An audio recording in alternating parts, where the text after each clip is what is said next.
शरणागति का है भक्ति के लिए जो अनुकूल है उसको स्वीकार करना। अनुकूल्यस्य संकल्प, या हिंदी में कहते हैं भक्ति अनुकूल मात्र कार्य स्वीकार। मैं उसको करने के लिए स्वीकार करूँगा या करूँगी, मात्र उनको ही करूँगी या करूँगा जो मेरे भक्ति के लिए अनुकूल हो। जो भक्ति के अनुकूल नहीं है उसको तो नहीं करूँगा, ये लास्ट सब्जेक्ट है। जो अनुकूल है उसको अनुकूल क्या है ये प्रश्न उठता है। तुझे वही काम करना मंजूर है, तुझे वही स्थान में रहना मंजूर है, तुझे वही प्रसाद खाना मंजूर है, उसी व्यक्ति के संग में रहना मंजूर है, उससे बातचीत करना मंजूर है जो मेरे भक्ति में सहायता करेगा, पोषण करेगा, अनुकूल होगा। अनुकूल शब्द का अर्थ है सहायता करेगा।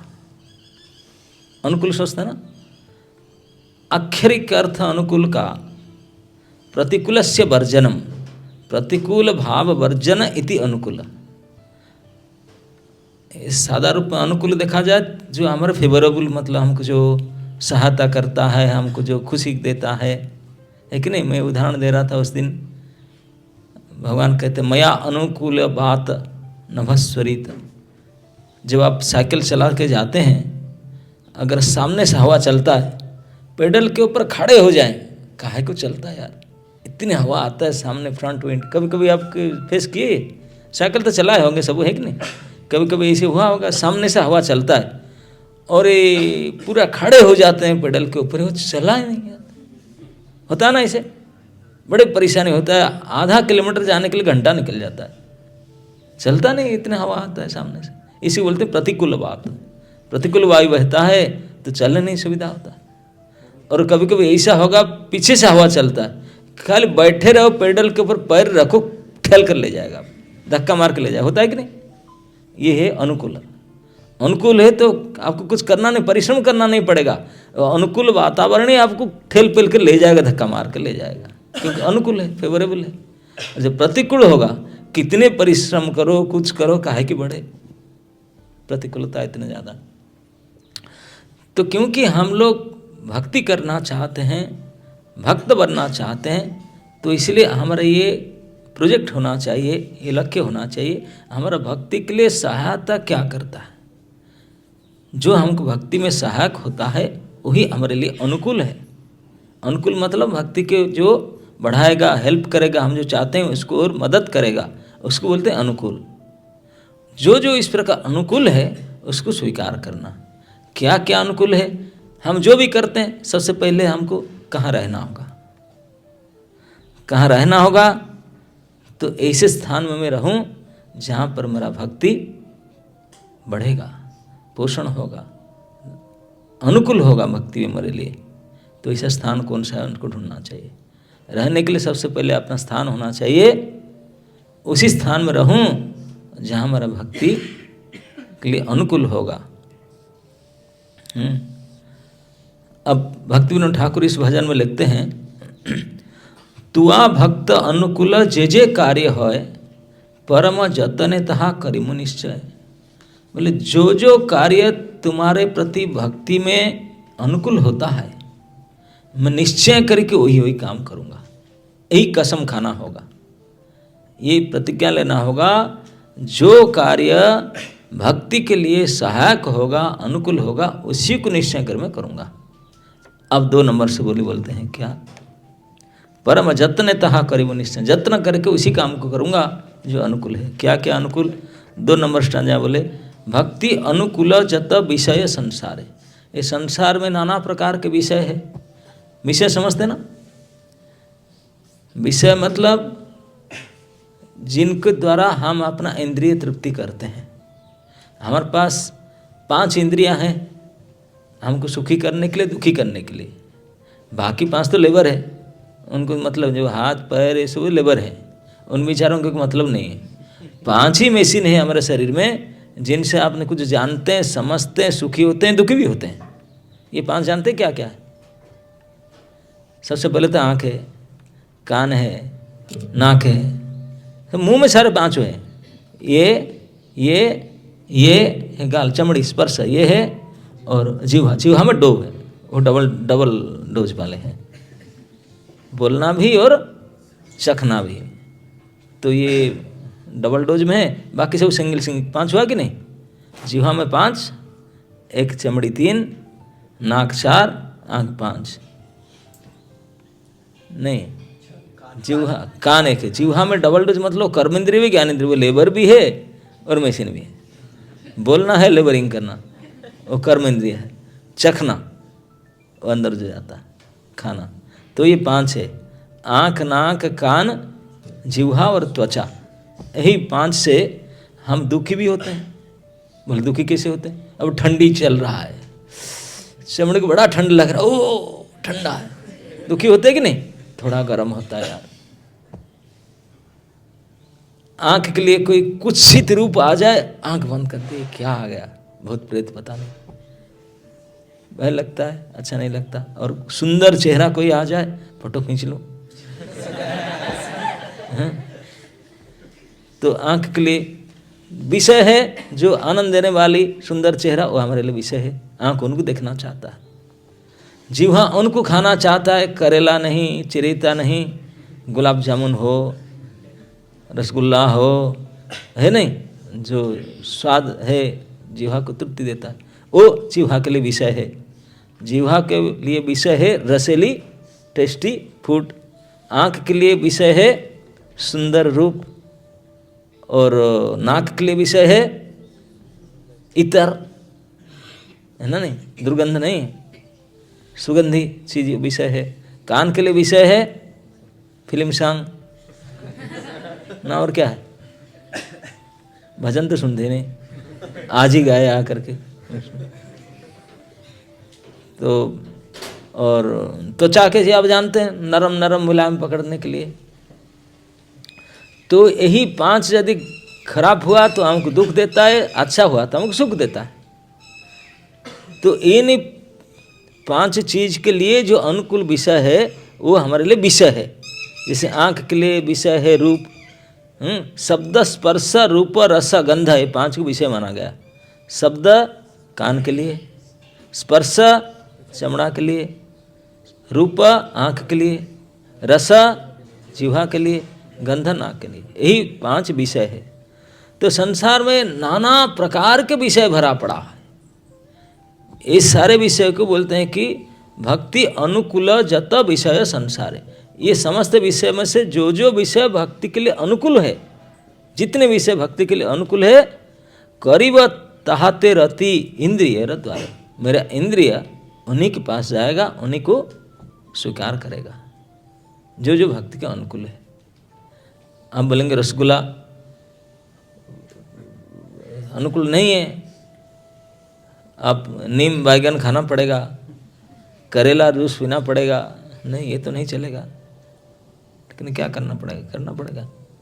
भगवान को बहुत पसंद है, शाकान्न भोजी, साग खाते थे, नीम की सब्जी खाते थे।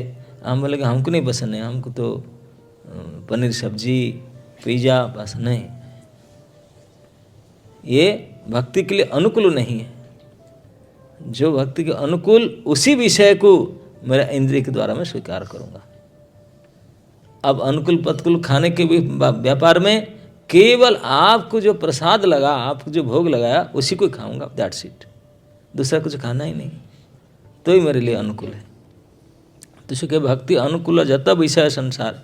संसार में जितने प्रकार के भोग्य वस्तु है, जिसमें भक्ति वृद्धि होगा, उन वस्तुओं को मैं यत्न करके स्वीकार करूंगा मेरे इंद्रिय के द्वारा।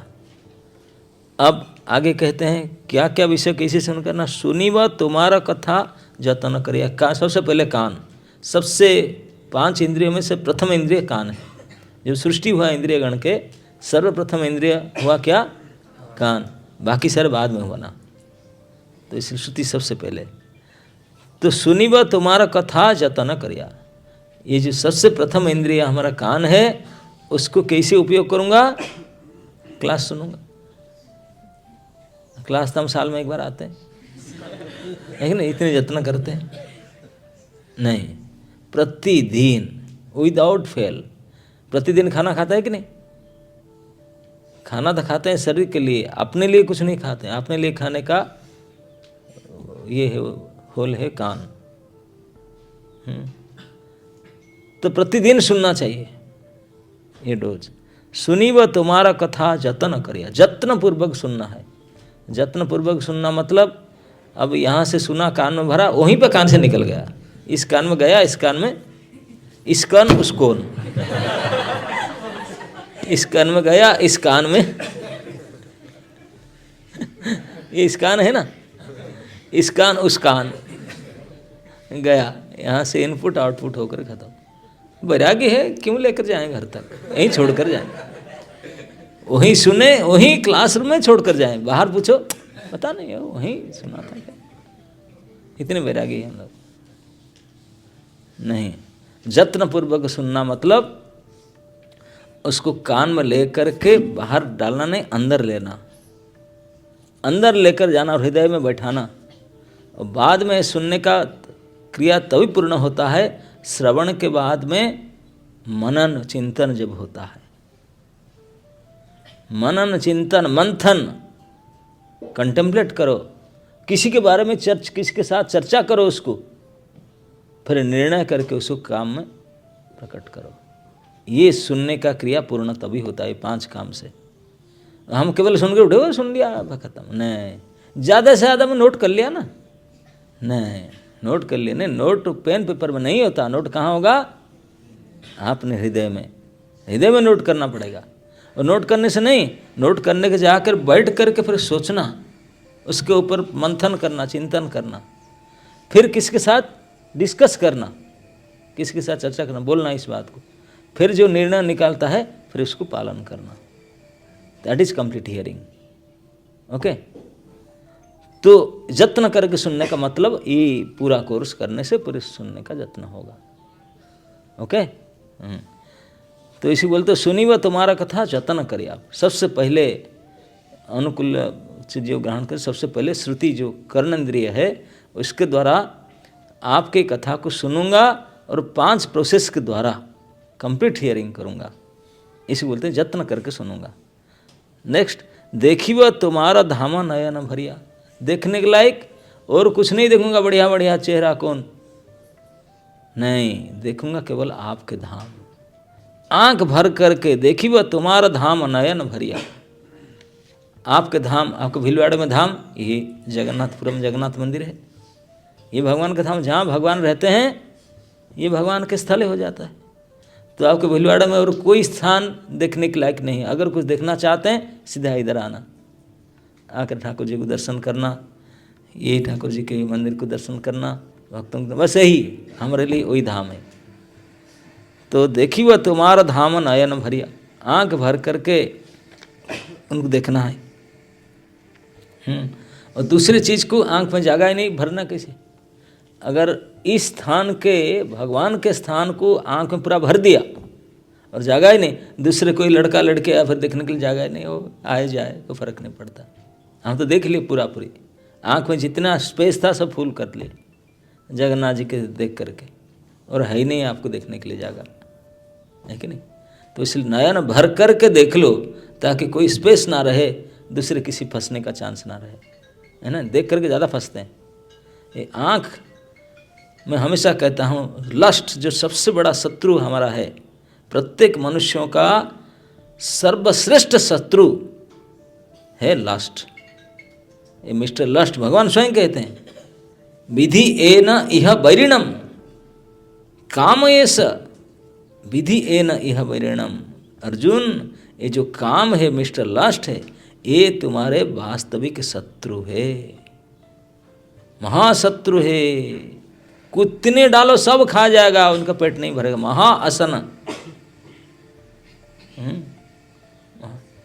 तो ये महाशत्रु है, उसको जब तक नहीं जीतेंगे हमारा कभी कल्याण होने का सवाल ही नहीं उठता। इसलिए भगवान उपदेश दिए, बोले अर्जुन को जो आप शांति सुख को प्राप्त करना चाहते हो तो पहले शत्रु को जियो। शत्रु होते समय में कोई भय से बच नहीं सकता, टेंशन से उबर नहीं सकता। सबसे बड़े शत्रु कौन है? लास्ट। अर्जुन जब सुना कि काम मेरा सबसे बड़ा शत्रु है, बोला प्रभु जस्ट शेयर में लोकेशन,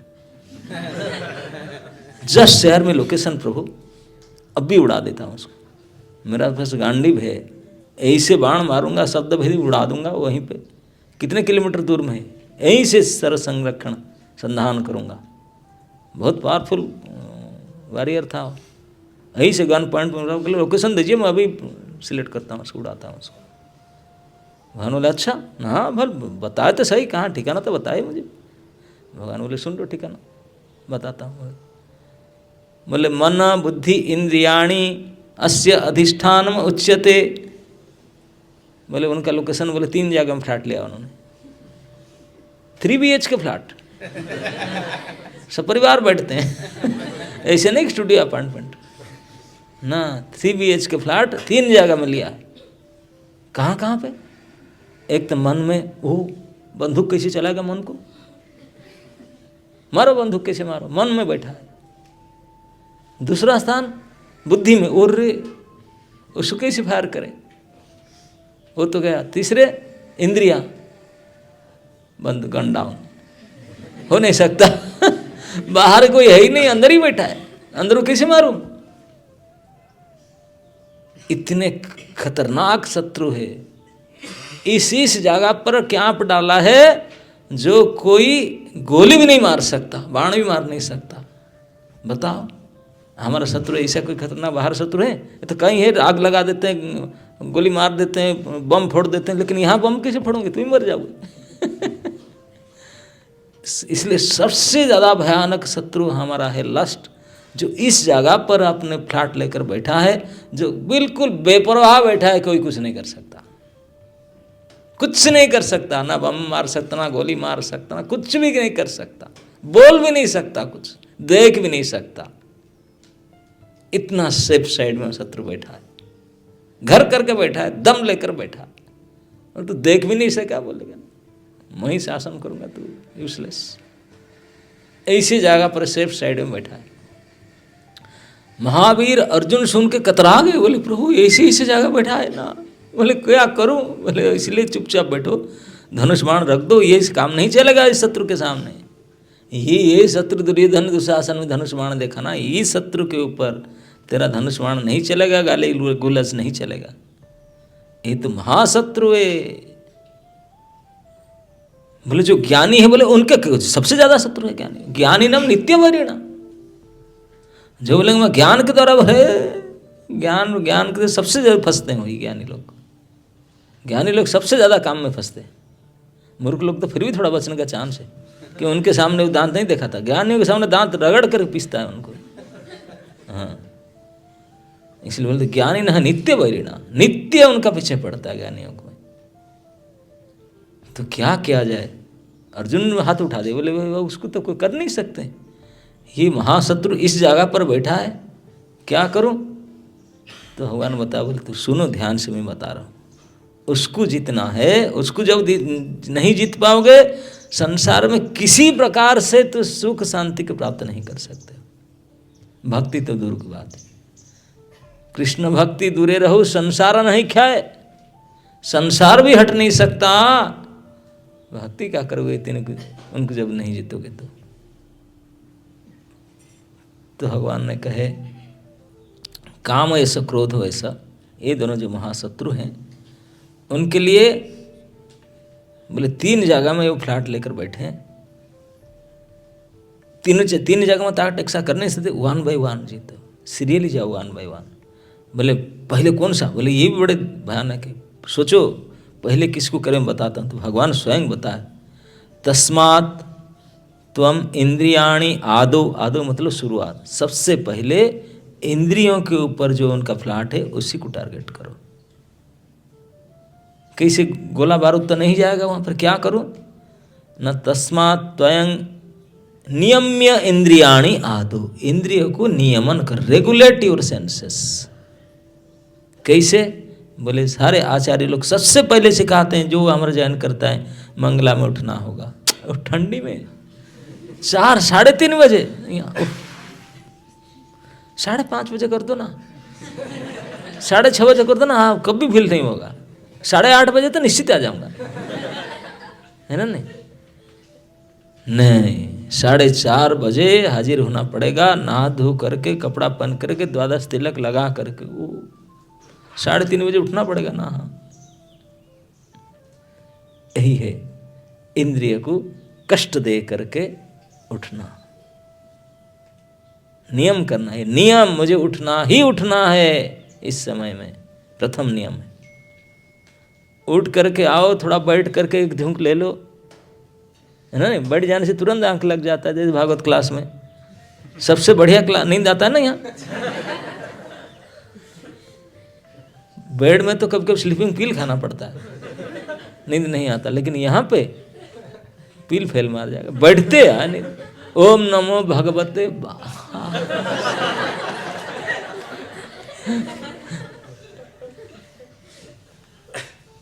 तो बोलते हैं कि इसको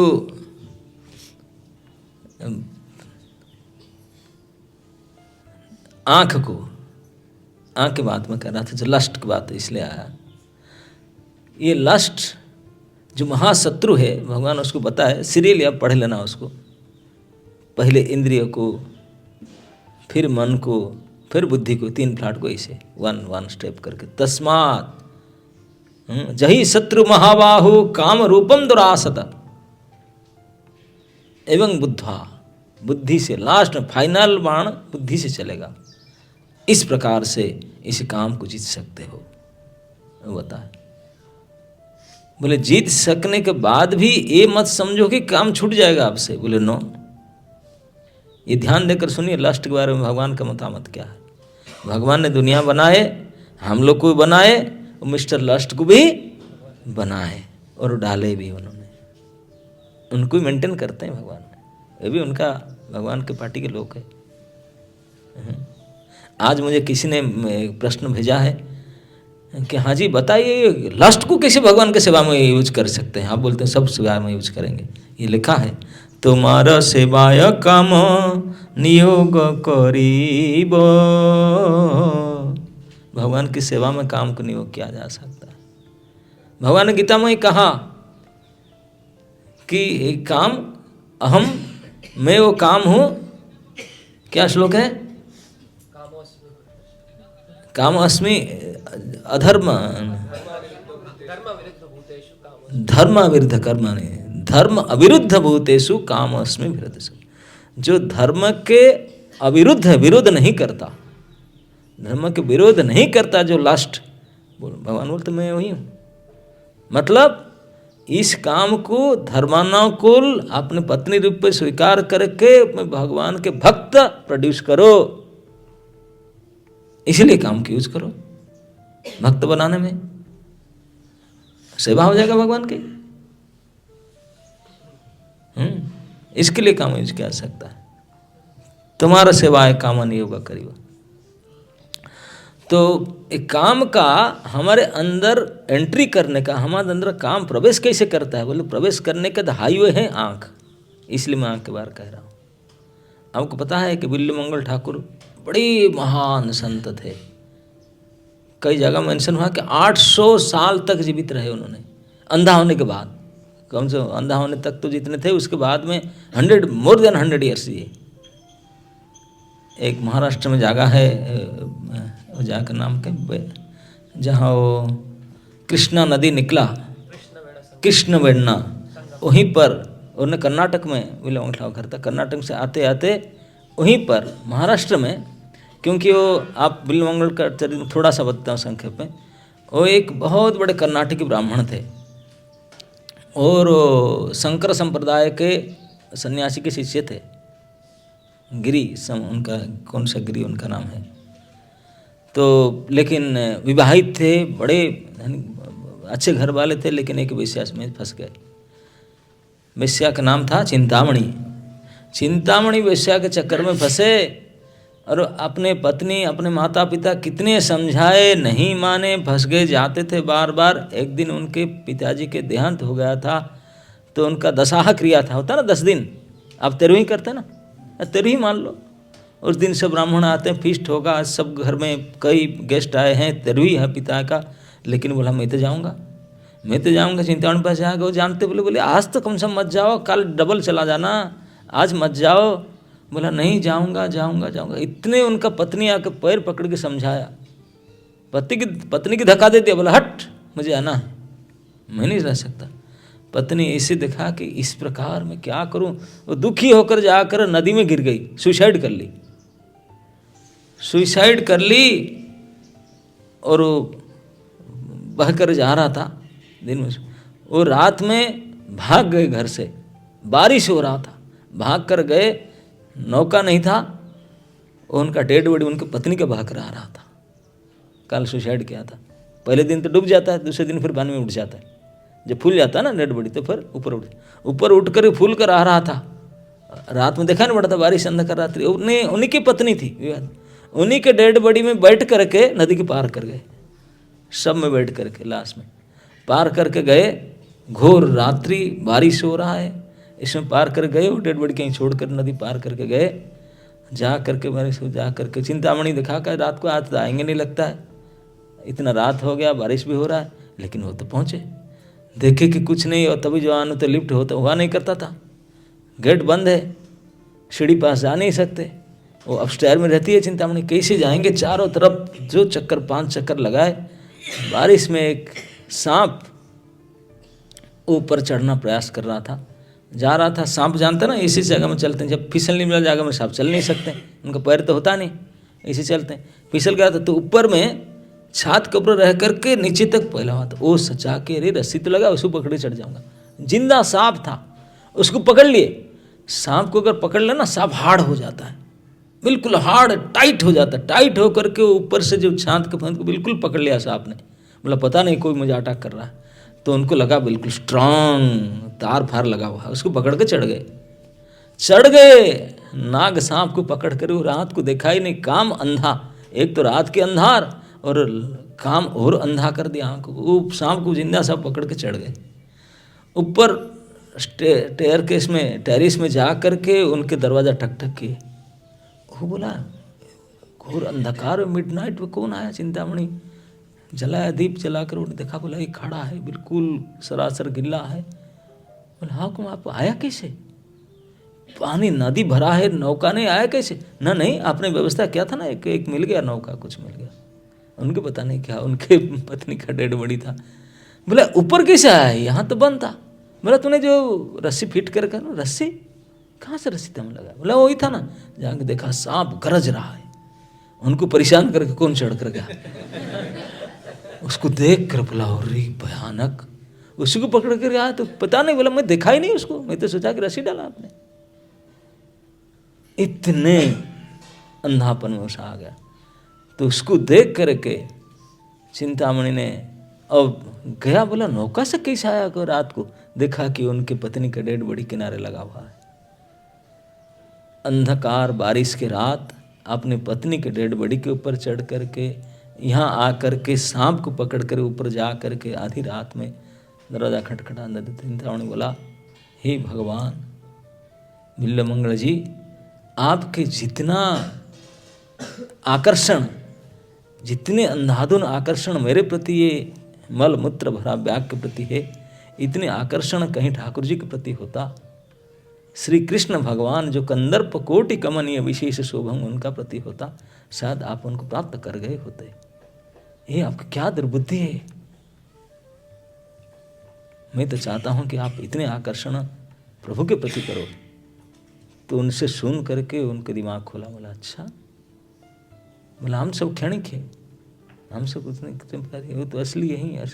तो उनसे सुन करके उन्हीं के सामने प्रतिज्ञा की, चिंतामणि के सामने। बोले चिंतामणि तू मुझे आज बुद्धि जगाया, मैं प्रतिज्ञा करके जाता हूँ और इस दुनिया में किसी के प्रति आकर्षण नहीं होगा, कृष्ण के प्रति आकर्षण जाता हूँ। वहीं से चले गए।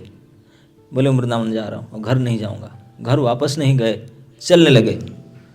चल करके आ रहे थे कर्नाटक से, चलते चलते, तभी तो ज़माने में हज़ारों साल पहले के बाद चलते आए कर्नाटक में, जहाँ कृष्णा नदी निकला, कृष्ण बेन्ना दो नदियों का संगम है, वो स्थान आज भी है। वहाँ पहुँचे तो वहाँ ब्राह्मण कॉलोनी है, कृष्णा नदी का शुरुआत वो गांव है। वो गांव का नाम क्या है? सांतारा। सांतारा में ब्राह्मण कॉलोनी है, बड़ा बहुत जो ब्राह्मण कॉलोनी है। एक ब्राह्मणी शायद रजस्वला थी, अकेली स्नान करने के लिए गई थी। नदी में दोपहर के समय। वो इस समय आए थे, नदी के किनारे पार करने के लिए बैठे थे, देखे कि वो ब्राह्मणी स्नान कर रही, उनको देखे और वो अति सुंदरी थी, उसको देख करके फंस गए। अब वहाँ प्रतिज्ञा करके आए थे चिंतामणि से मैं वृंदावन जा रहा हूँ।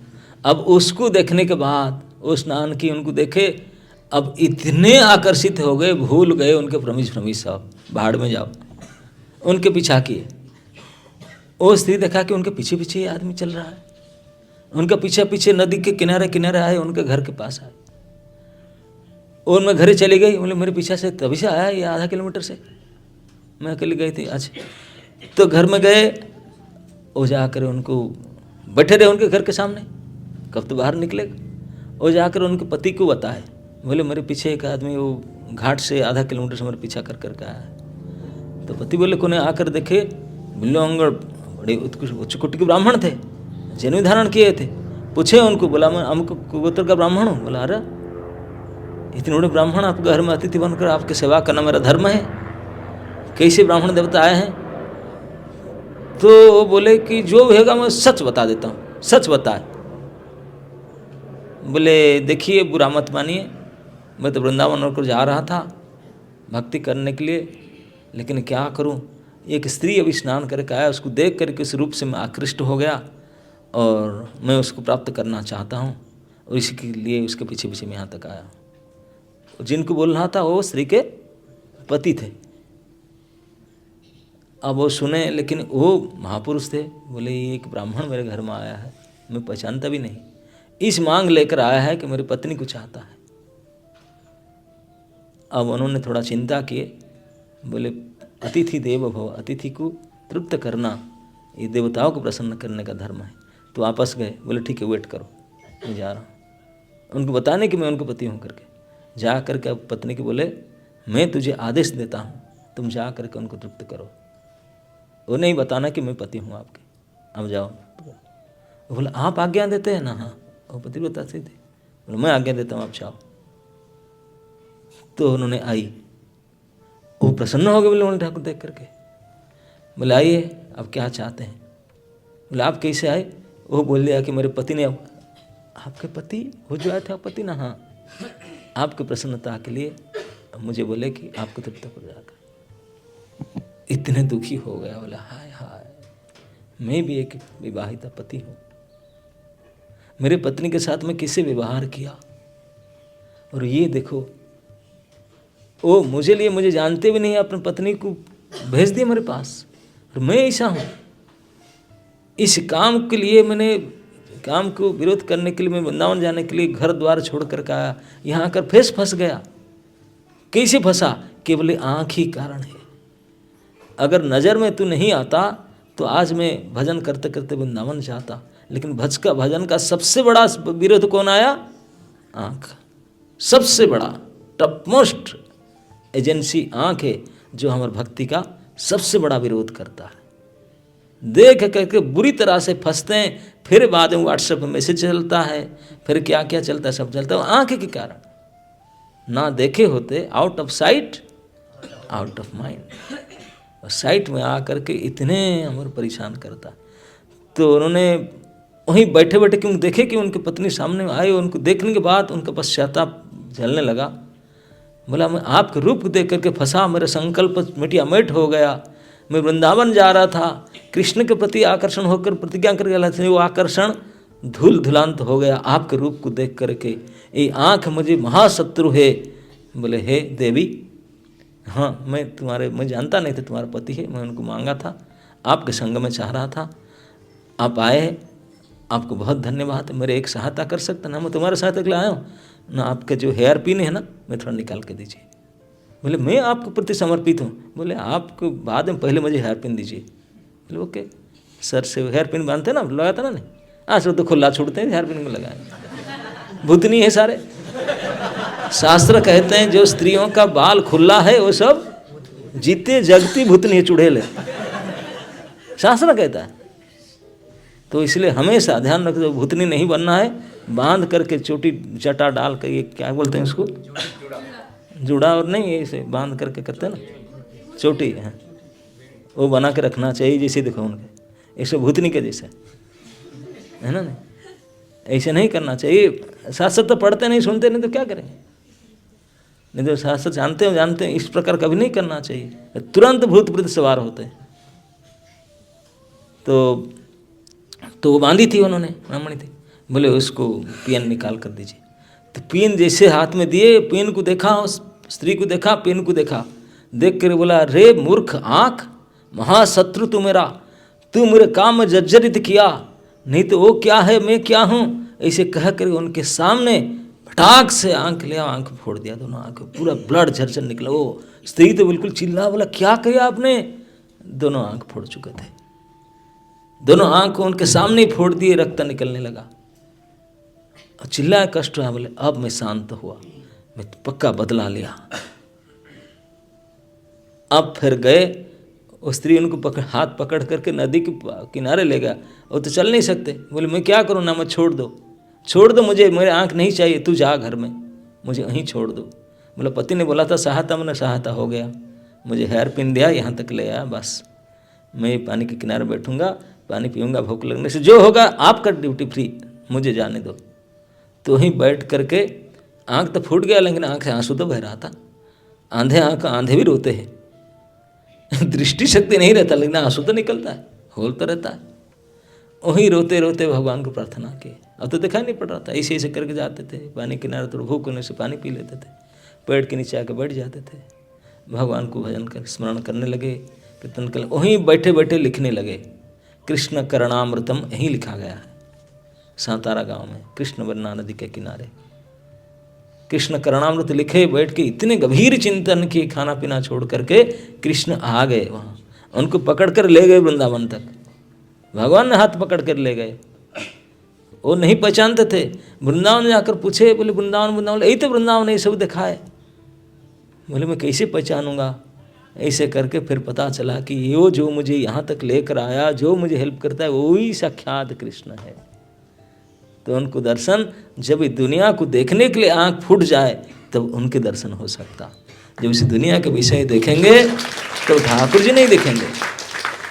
इस आँख से जब हम दुनिया के विषय वस्तु भोग विषय को देखते हैं तो इस आँख से फिर प्रभु नहीं दर्शन होंगे। प्रभु के फोटो देख सकते हैं, प्रभु को नहीं देख सकते। प्रभु को देखने के लिए ये बंद हो जाना चाहिए, ये दृश्य बंद। सूरदास भी इसलिए भगवान दृष्टि से बोले ना ना ना, ये दृष्टि मुझे नहीं चाहिए, मैं आपको देखता हूँ, इस जगत को नहीं देखना चाहता हूँ। फिर तो इसी प्रकार बोले मंगल ठाकुर आँख फाड़ दे, क्योंकि काम के प्रवेश करने का सबसे ज़्यादा हाईवे है आँख। आँख के द्वारा हम लास्ट अटैक करते हैं हमको, इसलिए सबसे पहले कंट्रोल करना होगा आँख को। कैसे कंट्रोल करना होगा? बोलते हैं कि देखी व तुम्हारा धामा नयन भरिया। आँख को पूरा भर भर करके भगवान का रूप देखो, भगवान के धाम को देखो, ताकि स्पेस ना रहे फिर दूसरे कुछ देखने के लिए। सबसे पहले आँख, और उसके बाद तुम्हारा प्रसाद देहो करीब पोषण। और खाऊंगा आँख के बाद पहले कान, कान के बाद आँख, आँख के बाद मुख। बोलो मुख में पेट भर भर करके आपके प्रसाद पाऊंगा। जगन्नाथ के भात दुनिया पसारे हाथ। आप लोग तो जगन्नाथ की रोटी करते होंगे।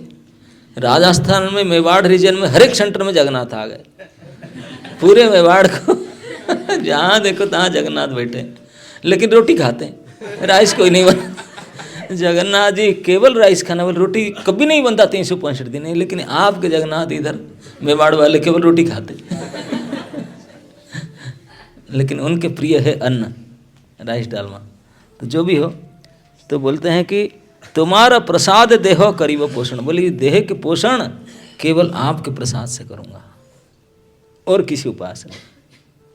कोई प्रोटीन नहीं, कोई कुछ नहीं, पनीर सब्जी नहीं, केवल आपके प्रसाद से पोषण करूँगा। तो ये प्रसाद की महिमा, अगर जिह्वा से कुछ रस लेना है तो भागवत प्रसाद, कृष्ण प्रसाद आस्वादन करो। इसी बोलते तुम्हारे प्रसाद देह कोरी पोषण। देह में केवल आपके प्रसाद भरा रहे और कुछ नहीं। नैवेद्य तुलसी घ्राणा करीब ग्रहण। तो कान हो गया, आँख हो गया, मुख हो गया, फिर नाक, घ्राणेन्द्रिय। नाक में क्या घ्राण करेंगे? आपके चरण में अर्पित तुलसी और पुष्प, उसको गंध धारण करूँगा। यही मेरे ग्रहण का विषय है, मेरे नाक का विषय है आपके चरणार्पित तुलसी और पुष्प, यही मेरे गंध के विषय, नाक के विषय है। आगे कहते हैं कर द्वारा करीब, अभी ज्ञानेंद्रिय खत्म हुआ, कर्मेंद्रिय को आते हैं। कर द्वारा करीब तुम्हारा सेवा सदा, हाथ के द्वारा आपके मंदिर में साफ करूँगा, आपके खाना पकाऊंगी, आपके माला बनाऊंगी, आपके लिए और पोशाक सिलाऊंगी, और क्या क्या करूँगी, जो जो अब हाथ में कर सकते हैं भगवान की सेवा। कर द्वारा करीब तुम्हारा सेवा सदा, सदा आपकी सेवा करते रहूँगा। तुम्हारा बसती स्थल है करीब सर्वदा, अब चर्म पूरा आ गया, शरीर के द्वारा मतलब आपके बसती स्थल, आपके जहाँ धाम है वहीं पर रहूँगा, बसवास करूँगा। तुम्हारा बस स्थल है बसी बस सर्वदा, वहीं बैठूँगा। जैसे आप यहाँ बैठे जगन्नाथ जी की भवन में, उनके कोर्टयार्ड में, उनके सामने, वहीं बैठना चाहिए। चाय दुकान में नहीं कि और गुल्ली खट्टी जहाँ होता है वहाँ नहीं बैठना। बैठना कहाँ है? ठाकुर जी के सामने। यहीं कथा होता है, कीर्तन होता है, प्रसाद होता है, यहीं बैठने लायक स्थान है। तुम्हारा वसति स्थले वसी व सर्वदा, तुम्हारा सेवाय कामन योगो करीब, मेरा जो काम है वो आपके सेवा में, lust can be used in your service. काम कृष्ण कर्मार्पणे, काम मतलब लस्ट भी है, काम मतलब डिजायर भी है। मेरा जो भी डिजायर है सर आपके काम के लिए यूज करूँगा। और बोलेंगे लस्ट जो मेन डिजायर है, बोले वो भी आपके लिए पुत्र उत्पन्न करने के लिए लगाऊंगा। आपके लिए पुत्र उत्पन्न करने के लिए मुझे एक पत्नी चाहिए, पत्नी चाहिए कृष्ण भक्त बनाने के लिए, टू प्रोड्यूस कृष्ण डिवोटी, इसके लिए काम की यूज करना है। तुम्हारा सेवा है कामन योग करीबा, तुम्हारा विद्वेषी जने, अब क्रोध को कैसे यूज करोगे? बोले तुम जो दोष करते हैं उनके साथ झगड़ा करूंगा, क्रोध उनके ऊपर गुस्सा करूंगा। कृष्ण भक्त द्वेषी जने, क्रोध कृष्ण द्वेषी जने, कृष्ण के प्रति जो द्वेष करते हैं, द्वेष समझता ना, द्वेष तो हम हमेशा करते रहते हैं ना उसको, इसीलिए कोई एग्जाम्पल तो हम सभी मौजूद है। ईर्षा द्वेष तो है ना, नहीं भरा हुआ है, तो इसके लिए कोई अलग से सैंपल जरूरत नहीं, वही ऑल आर एग्जाम्पल ऑफ ईर्षा द्वेष। तो ईर्षा द्वेष जो भक्त और भगवान के लिए करते हैं उनके प्रति क्रोध करना, इसलिए क्रोध का यूज वहाँ करना। तो द्वेषी जने यही रूपे सर्ववृत्ति आरा सर्वभाव, इस प्रकार सारे वृत्ति और सारे भाव को तुआ अनुकूल है लहु का प्रभाव, इसलिए आपका अनुकूल करके उसके यूज करूँगा। तुआ भक्त अनुकूल जहाँ जहाँ करी, तुआ भक्ति अनुकूल बोली तहाँ धरी। प्रत्येक चीज हमेशा मैं चेक करके देख लूँगा इसमें क्या कृष्ण भक्ति के अनुकूल है। कहीं जाना है, आना है, कुछ भी फोन, एनीथिंग यू करो, फोन में कुछ मैसेज पढ़ना है, कुछ करना, हमेशा हर एक कार्य में पीछे एक प्रश्न रख लो, क्या इसमें कृष्ण भक्ति के लिए कुछ सहायता मिलता है या नहीं। तब वो काम करूँगा या करूँगी, देखूँगा, खाऊँगा, पीऊँगा, रहना, बैठना, पढ़ना, एनीथिंग करने से पहले एक शॉर्ट क्वेश्चन डाल दीजिए कि क्या मेरा भक्ति में सहायता करेगा। नहीं करता है छोड़ो, नहीं करने वाला, करता है तो करो। ये anything you want to use, अब कुछ भी काम करने जा रहे हो हमेशा, यहाँ तक कि सोते समय भी भगवान के चिंतन के सो, अगर स्वप्न भी देखना है तो कृष्ण के स्वप्न देखना। शयने स्वप्ने जागरणे, तीन अवस्था में कृष्ण के साथ कनेक्शन रह जाए, है ना। नहीं छोड़ना कुछ नहीं, केवल मुड़ कृष्ण के साथ जोड़ना है, यही करना है।